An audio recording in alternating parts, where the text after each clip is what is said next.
Hello everyone, welcome to my channel UPSC with Lavisha. This is Lavisha, your UPSC mentor, and in today's modern history class, we will discuss about revolt of 1857, जिसको हम first war of independence भी कहते हैं. Easy है, important भी है, बहुत जल्दी इसको कवर करते हैं. स्टार्ट. 1857 का रिवॉल्ट, जिसको हम कहते हैं फर्स्ट वॉर ऑफ इंडिपेंडेंस भी कहते हैं, बिकॉज ईस्ट इंडिया कंपनी के आने के बाद ये पहला ऐसा रिवॉल्ट था जिसके अंदर इंडिया का मेजर पोर्शन कवर था. मेनली देखा जाए तो ये रिवॉल्ट सिर्फ नॉर्थ इंडिया को कवर करता था. साउथ इंडिया के अंदर इस रिवॉल्ट का कोई भी इन्फ्लुएंस नहीं था. रिवॉल्ट स्टार्ट कब हुआ? 10 मई 1857 को ये रिवॉल्ट स्टार्ट हुआ. ये रिवॉल्ट स्टार्ट हुआ था as a sepoy mutiny. Because start किसने किया था? मिलिट्री ने, आर्मी ने स्टार्ट किया था. फिर उसके बाद इसके अंदर कुछ इंपॉर्टेंट रूलर्स ऐड ऑन हुए, साथ में कुछ पीजेंट्स ऐड ऑन हुए. सबके अपने अपने रीजंस थे, जिसकी वजह से ये रिवॉल्ट पूरे नॉर्थ इंडिया के अंदर फैल गया.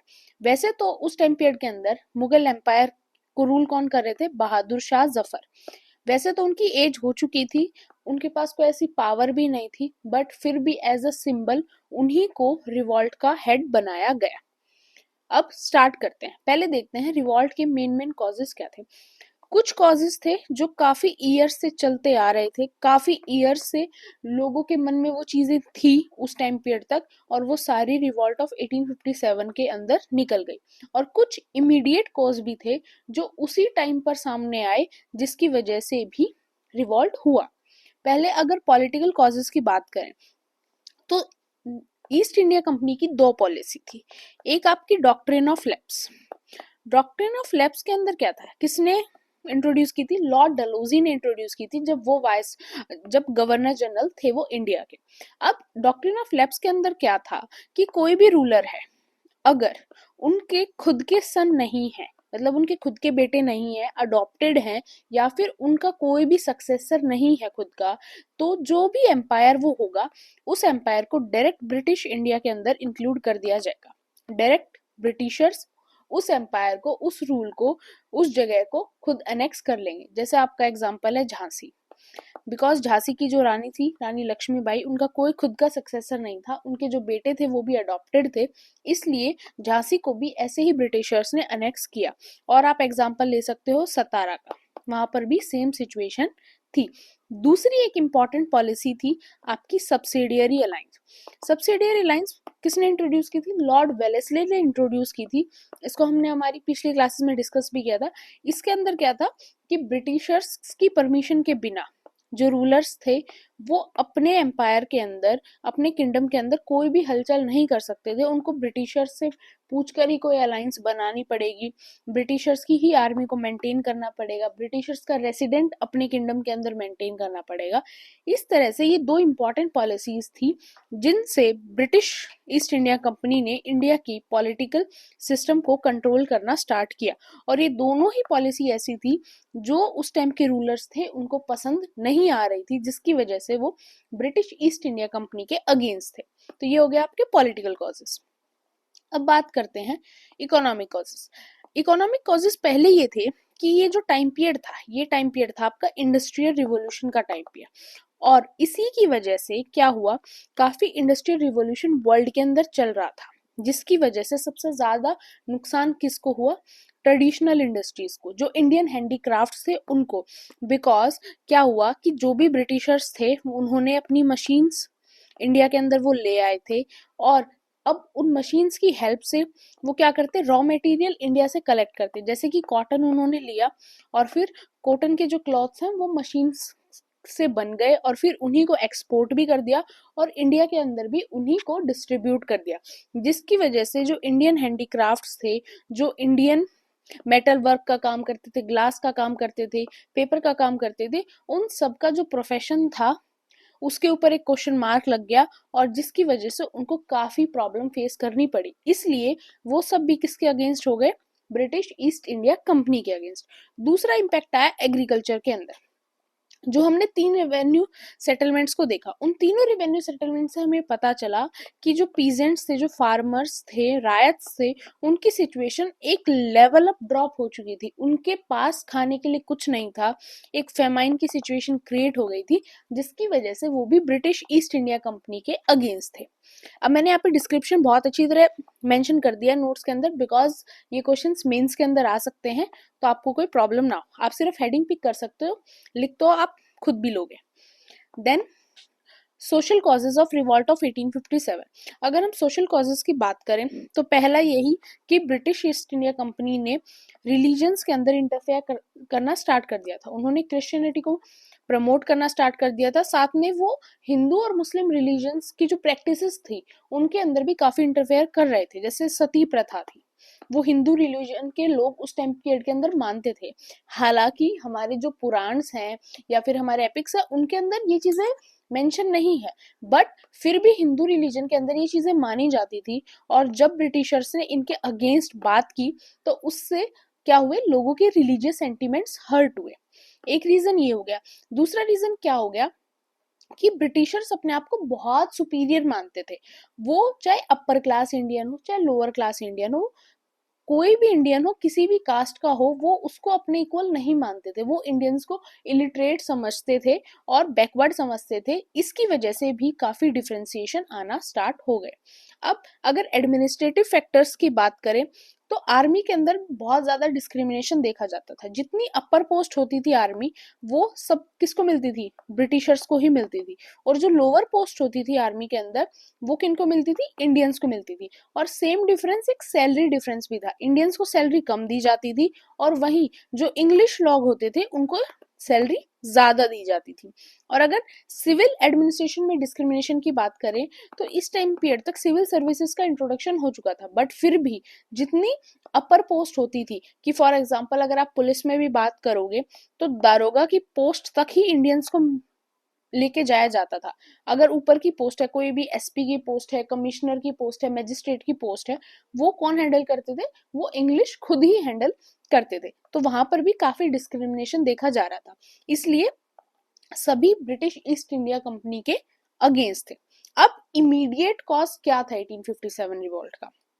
ये वो कॉज थे जो नियर अबाउट 50 to 60 ईयर से लोगों के मन के अंदर डेवलप होते जा रहे थे, जो सारी चीजें कंबाइन कब हुई, रिवॉल्ट के टाइम पीरियड के अंदर। वहीं इमीडिएट कॉज क्या था कि उस टाइम पीरियड के अंदर जो ब्रिटिश ईस्ट इंडिया कंपनी थे, उन्होंने न्यू इनफील्ड राइफल्स को लॉन्च किया था। अब वो जो न्यू इनफील्ड राइफल थी, राइफल के आगे एक कॉक्सा होता है, उसको आपको हटाना होता है, फिर उसके बाद आप राइफल को यूज कर सकते हो, और वो आपको आपके मुंह से हटाना होता है। तो ऐसा माना गया वो जो आगे का जो कॉक था, जो लोगों को मुंह से हटाना होता था, जो आर्मी मैन को हटाना होता था, वो किसका था, पिग एंड बीफ के फैट का।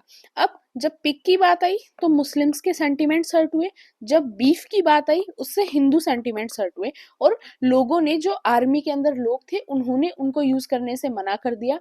और इंडिया में हर चीज कब होती है, जब इंडियन के रिलीजन के ऊपर बात है, उससे पहले तक तो वो चीजों को फिर भी हैंडल कर जाते हैं। यहाँ बात उनके फेथ की थी, इसलिए उन्होंने कार्टेजेस को यूज करने से मना कर दिया, और यहाँ से फिर ये एक इमीडिएट कॉज बना जिससे रिवॉल्ट ऑफ 1857 की स्टार्टिंग हुई।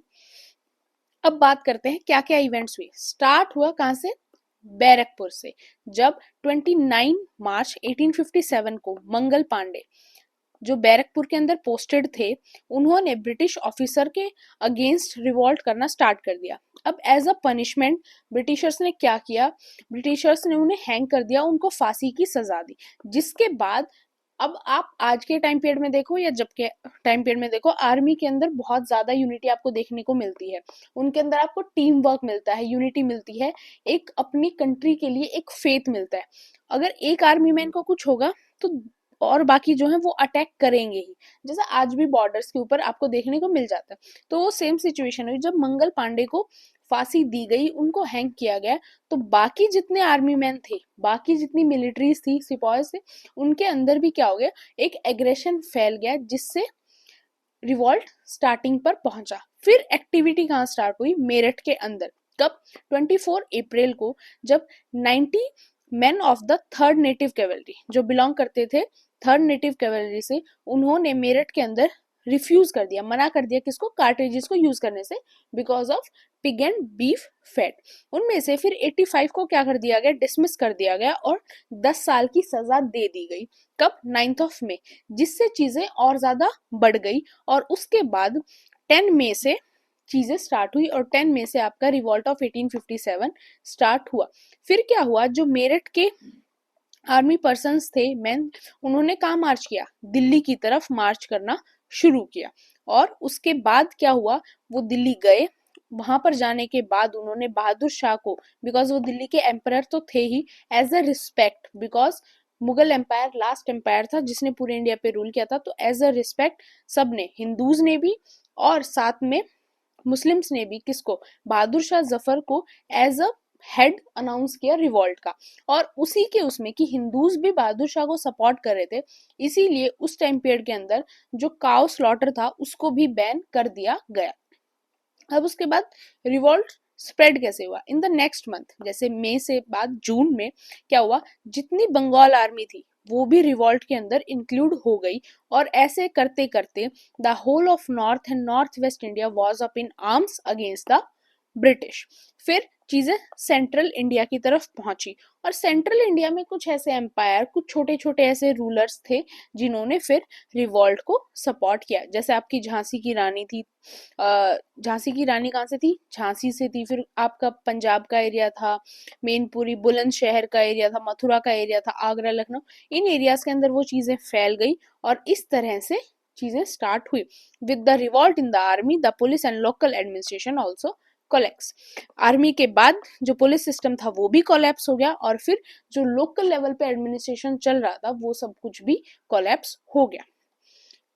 अब इफेक्ट क्या थे, जब wherever a revolt, the government's treasury was taken away, the magazines was ransacked, barracks and courthouses was set on fire and prison gates were thrown open। जितने अंदर लोग कैद थे वो भी बाहर चले गए, टेलीग्राफ लाइंस थी उनको भी बहुत ज्यादा परेशानी हुई, अलर्ट्स जारी कर दिए गए। जितने पीजेंट्स थे उन्होंने भी अटैक करना शुरू कर दिया। पीजेंट सबसे ज्यादा किससे परेशान थे, जो हमने क्लास के अंदर देखा था, मनी लेंडर से परेशान थे, जमींदार से परेशान थे, उन्होंने उनके ऊपर भी अटैक करना स्टार्ट कर दिया। जितनी भी ब्रिटिश ईस्ट इंडिया की इंपॉर्टेंट फाइल्स थी, उनके रिकॉर्ड्स थे, उनको भी डिस्ट्रॉय करना स्टार्ट कर दिया। जितना भी उनका लॉ कोर्ट्स का सिस्टम था, उनके रेवेन्यू ऑफिसर्स थे, हर चीज के ऊपर अटैक होना स्टार्ट हो गया। आप इसको वॉर नहीं बोल सकते, अगर हम एक सेंस में देखें तो एक सेंस में हम सिर्फ इसको रिवॉल्ट बोलेंगे, बिकॉज कि हर इंसान अपनी तरफ से कुछ ना कुछ कर रहा था, बट ये चीजें बहुत पीक पर नहीं जा पाई, इसलिए इन चीजों का कोई भी एक अच्छा आउटकम इंडियंस के लिए निकल कर नहीं आया। बेसिकली आप इसको एक मूवमेंट भी कह सकते हो, इसके ऊपर आज तक भी डिबेट है कि क्या हम इसको फर्स्ट वॉर ऑफ इंडिपेंडेंस कह सकते हैं या नहीं कह सकते हैं। कई जगह पर आपको मिलेगा यस और कई जगह पर आपको अलग कुछ रिबेलियंस थे, कुछ रिवॉल्ट्स थे जिनको as a first war of independence बोला जाता है। तो बेसिक बेसिक चीजें होने लगी लोकल लेवल के ऊपर कि जो इंडियंस को मिल रहा था, जो लोग इस रिवॉल्ट के फेवर में थे इंडियंस, वो क्या कर रहे थे, उन्होंने जो वो कर सकते थे उनके हाथ में था वो उन्होंने करना स्टार्ट किया। अब बात आती है कि कुछ इंपॉर्टेंट लीडर्स जो इस टाइम पीरियड के अंदर सामने आए।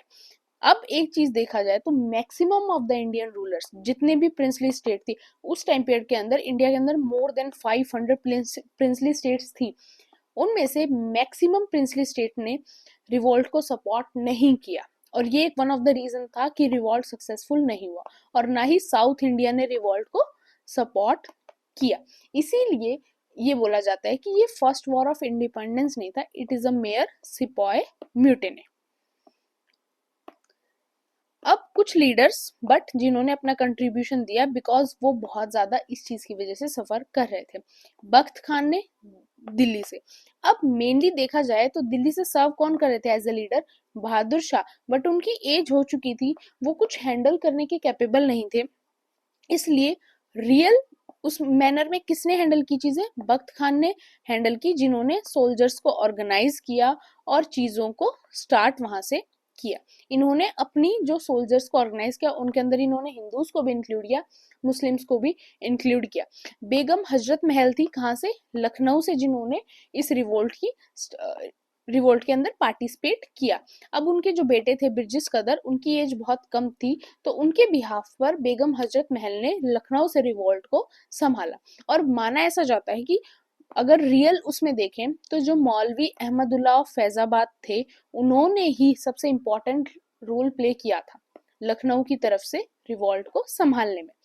रानी लक्ष्मीबाई ने झांसी से रिवॉल्ट को संभाला और लास्ट में उनकी डेथ ही हो गई। जब तक उनकी डेथ नहीं थी उन्होंने चीजों को संभाला। लास्ट में जब सिचुएशन बिल्कुल उनके हाथ से चली गई थी, जब वो रिवॉल्ट से थोड़ा सा दूर चली गई थी, बट फिर अल्टीमेटली उनको पकड़ा गया और फिर उनकी डेथ हो गई। नाना साहेब ने कानपुर से चीजों को संभाला। उन्होंने अटैक भी किया ब्रिटिश सोल्जर्स के ऊपर। कहां से, कौन से ब्रिटिश सोल्जर्स के ऊपर, 53rd native infantry at Kanpur with किसके साथ, तात्या टोपे के साथ। कब, जून 1857 के अंदर। और उस टाइम पर जनरल कौन थे कानपुर के अंदर ब्रिटिशर्स की तरफ से, जनरल सर ह्यूज व्हीलर थे। और बाद में उन्होंने एक पॉइंट के ऊपर नाना साहेब के सामने सरेंडर कर भी दिया था, बट फिर बाद में जाकर सिचुएशन चेंज हो गई और बाद में जाकर फिर नाना साहेब को भी सरेंडर करना पड़ा और फिर वो वहां से भाग गए। फिर कुंवर सिंह ने कहां से चीजें स्टार्ट की, बिहार से स्टार्ट की, और उन्होंने बिहार से चीजों को हैंडल किया और बाद में उनकी 1858 के अंदर उनकी डेथ हो गई। तात्या टोपे ने नाना साहेब के साथ कानपुर से ही सारी चीजों को संभाला। वो बहुत अच्छे लीडर थे और साथ में गुरिल्ला टैक्टिक्स के अंदर काफी ज्यादा कैपेबल भी थे। लेकिन बाद में सिचुएशन खराब होने के बाद जब रिवॉल्ट के अंदर कुछ भी नहीं बचा, बहादुर शाह जफर को कैप्चर कर लिया गया था, उसके बाद ये भी वहां से चले गए। अब बात करते हैं क्या रीजंस रहे कि 1857 के अंदर कुछ भी इंडिया के फेवर में ना आया और साथ में 1857 का जो अटेम्प्ट था इंडियंस का वो भी बिल्कुल कंप्लीटली फेल हुआ, बल्कि उसके बाद सिचुएशन और ज्यादा कहीं ना कहीं बिगड़ी और सब कुछ ब्रिटिशर्स के हाथ में ही रहा। पहला रीजन था lack of unified program and ideology. पहला रीजन ये था कि इंडियंस के अंदर यूनिटी ही नहीं थी।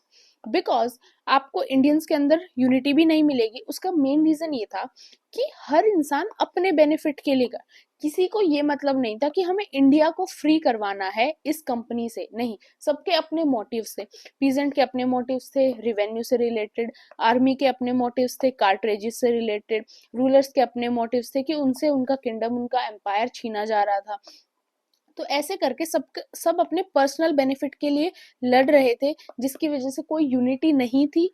और वो अगर यूनिटी ना हो तो फिर आप कोई चीज को अच्छी तरह नहीं कर सकते, जिसमें कि ब्रिटिशर्स के अंदर एक यूनिटी थी उस टाइम पीरियड के अंदर, बिकॉज वो अपने विजन के अंदर बहुत क्लियर थे कि उन्हें इंडिया के अंदर रूल करना है, तो उन्हें मिलकर अपने पर्सनल ग्रजेस को सामने नहीं लाना है और मिलकर सारी चीजों को करना है। और कुछ इंडियंस ही थे इन एम्पायर्स के अंदर भी। फॉर एग्जाम्पल रानी लक्ष्मीबाई झांसी से लड़ रही है, तो झांसी के भी कुछ लोग, कुछ इंपॉर्टेंट लीडर्स, नॉवल्स जो थे, वो भी किसको सपोर्ट कर रहे थे, ब्रिटिशर्स को, जस्ट फॉर अपने पर्सनल बेनिफिट के लिए। और मैक्सिमम ऑफ द रूलर्स ने तो इसके अंदर पार्टिसिपेट ही नहीं किया।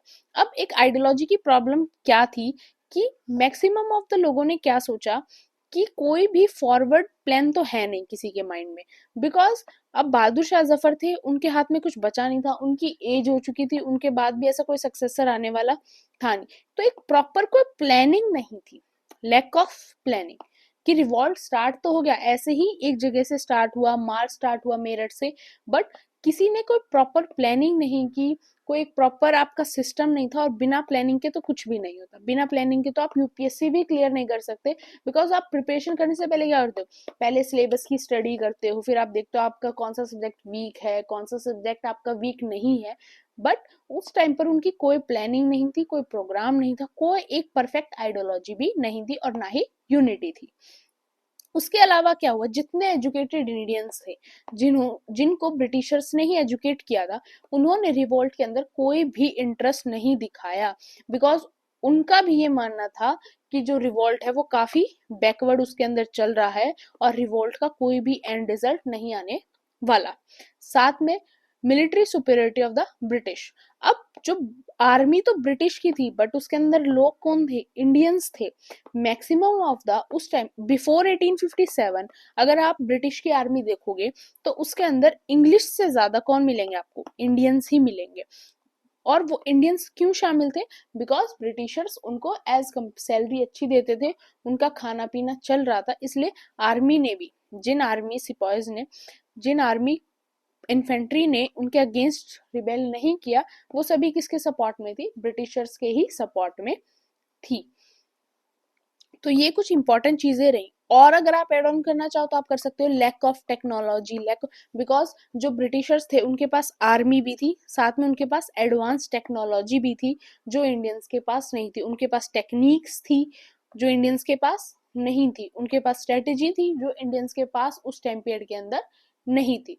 और उनको काफी अच्छी तरह उनके पास एक इन्फ्लुएंस पावर थी, जिनकी वजह से मैक्सिमम ऑफ द इंडियंस ने ही इंडियंस को सपोर्ट नहीं किया। अब कंसिक्वेंसेस क्या रहे, क्या एंड रिजल्ट्स आए रिवॉल्ट ऑफ 1857 की, क्या चेंजेस आए। पहला चेंजेस आया कि ब्रिटिशर्स ने क्या किया, ब्रिटिश ईस्ट कंपनी ने क्या किया, मिलिट्री ऑर्गेनाइजेशन को चेंज किया। इससे पहले क्या था कि इंडियंस ज्यादा हैं, यूरोपियंस कम है। फिर उन्होंने कुछ यूरोपियन सोल्जर्स की जो नंबर्स हैं उनको इंक्रीज किया, साथ में जितनी भी बड़ी पोजीशंस थी उनके ऊपर भी उन्होंने यूरोपियंस को ही रखा, और एक डिवाइड एंड रूल की पॉलिसी को भी इम्प्लीमेंट किया। इससे पहले उन्होंने ऐसी चीजें नहीं की थी। 1857 से पहले वो कास्ट डिस्क्रिमिनेशन नहीं करते थे, 1857 के बाद वो उन्होंने करना स्टार्ट कर दिया। उन्होंने सोचा कि अब डिवाइड एंड रूल से बात बनेगी, अब इंडियंस को, बिकॉज हमने 1857 के रिवोल्ट में क्या देखा, एटलीस्ट एक चीज तो देखी कि हिंदू मुस्लिम यूनिटी तो थी। 1857 के अंदर हिंदू मुस्लिम यूनिटी तो थी, बट अब उन्होंने सोचा कि इन चीजों को ब्रेक करते हैं। तो उन्होंने सबसे ज्यादा क्या अपनाया, divide and rule policy. Religion को रिलीजन के अगेंस्ट, एक कास्ट को दूसरे कास्ट के अगेंस्ट, एक कम्युनिटी को दूसरे कम्युनिटी के अगेंस्ट, एक रीजन को दूसरे रीजन के अगेंस्ट। और ये सारी चीजें आज तक भी कहीं ना कहीं इंडिया के अंदर एग्जिस्ट करती हैं। उसके बाद ट्रांसफर ऑफ पावर्स, ये सबसे मेजर चेंज था।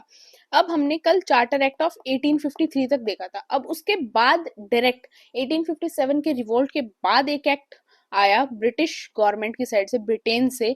जो एक्ट क्या था, एक्ट ऑफ 1858। उससे जो क्राउन था, ब्रिटिश थे, क्वीन थी, उन्होंने बोला कि अब ईस्ट इंडिया कंपनी को खत्म करो, कंपनी को वापस बुलाओ, और अब इंडिया को डायरेक्ट ब्रिटिश क्राउन रूल करेगा। और उसके बाद ब्रिटिश क्राउन ने डायरेक्ट रूल किया। और जितने गवर्नर जनरल ऑफ बंगाल होता था ना, हमने पहले देखा था गवर्नर जनरल ऑफ बंगाल होता था, फिर गवर्नर जनरल ऑफ इंडिया होने लगा, उन दोनों पोस्ट को हटाकर इसके बाद क्या होने लगा, 1857 के बाद viceroy of India appoint होना स्टार्ट हो गए। किसकी साइड से, ब्रिटिश क्राउन की साइड से, जो इंडिया के अंदर सारी चीजों को संभालते थे। अब डिवाइड एंड रूल की बात करें तो ये पॉलिसी के अंदर क्या था कि अब उन्होंने सोचा, ब्रिटिशर्स ने क्या किया, मुस्लिम्स को ज्यादा टॉर्चर किया, ताकि मुस्लिम्स के अंदर ये फीलिंग डेवलप हो कि उनको ज्यादा टॉर्चर किया जा रहा है, हिंदूज को नहीं किया जा रहा। और वो इस फीलिंग को समझे कि इंडिया क्या है, हिंदूज के लिए है, उनके लिए नहीं है। और उनके अंदर एक डिफ्रेंसिएशन, एक डिस्क्रिमिनेशन वाली उनके अंदर फीलिंग डेवलप हो, जिसके बाद वो एक अलग नेशन की, एट लास्ट उसका रिजल्ट क्या हुआ कि वो एक अलग नेशन की डिमांड करने लगे, और लास्ट में पाकिस्तान और बांग्लादेश वाला रीजन इंडिया से अलग हो गया। उन्होंने प्रिंसली स्टेट की साइड एक नई पॉलिसी अपनाई। अब पहले क्या करते थे, वो अनेक्स करते थे, अब उन्होंने अनेक्स करना छोड़ दिया।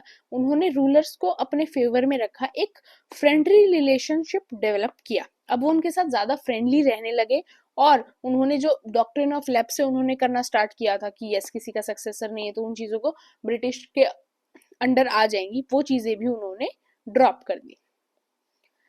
तो ये थी आपकी इंपॉर्टेंट कंसिक्वेंसेस ऑफ 1857। इससे ज्यादा इस चैप्टर के अंदर कुछ इंपॉर्टेंट नहीं है। एक चीज और देख लेते हैं, कुछ बुक्स हैं जो रिवॉल्ट ऑफ 1857 के ऊपर लिखी गई, वैसे तो काफी हैं बट हम इंपॉर्टेंट मैंने यहाँ पर मेंशन कर दिए, बिकॉज यूपीएससी चेंज हो रहा है, और चेंज होने के बाद यूपीएससी डायरेक्ट आपसे बुक्स के नाम भी पूछता है। तो आपको इंपॉर्टेंट बुक्स आपको पता होनी चाहिए। एक तो आपको करंट अफेयर्स वाली पता होनी चाहिए जो करंट में चल रही हो, और साथ में वो बुक्स जो काफी फेमस रही हो, चाहे वो हिस्ट्री से रिलेटेड हो या फिर वो किसी और सब्जेक्ट से रिलेटेड हो। अब सबसे इंपॉर्टेंट बुक इसके अंदर रही है the Indian war of independence bye VD. Savarkar. इनके ऊपर तो अभी मूवी भी आई है, और वैसे भी बीजेपी गवर्नमेंट आने के बाद इनका नाम वैसे भी काफी ज्यादा न्यूज में रहता है। Second, rebellion 1857, a symposium by Puranchand Joshi. And next is the Indian Mutiny of 1857 by George Bruce Malleson. Next, Great Mutiny by Christopher Hibbert. Next, Religion and Ideology of the Rebellions of 1857 by Iqbal Hussain. Next, Excavation of Truth, Unsung Heroes of 1857 War of Independence by Khan Mohammad Sadiq Khan. तो ये कुछ आपकी important books हैं। Hope आपको video अच्छी लगी हो। Topic भी इजी था और इम्पॉर्टेंट भी था। मेनली इस टॉपिक से अगर बुक्स वगैरह की बात है तो ये प्रीलिम्स से पूछी जा सकती है। बाकी जितनी भी चीजें हैं वो आपके मेंस में आने के चांसेस हैं, प्रीलिम्स में आने के चांसेस काफी कम है, बिकॉज प्रीलिम्स में आपसे रीजन वगैरह नहीं पूछे जा सकते। हाँ, कुछ क्रोनोलॉजिकल पूछ लिया तो वो अलग चीजें हैं। तो don't forget to subscribe my channel, like the video, share the video. PDF चाहिए, पीडीएफ टेलीग्राम चैनल के ऊपर मिल जाएगी, लिंक डिस्क्रिप्शन बॉक्स के अंदर मिल जाएगा। And please subscribe my channel.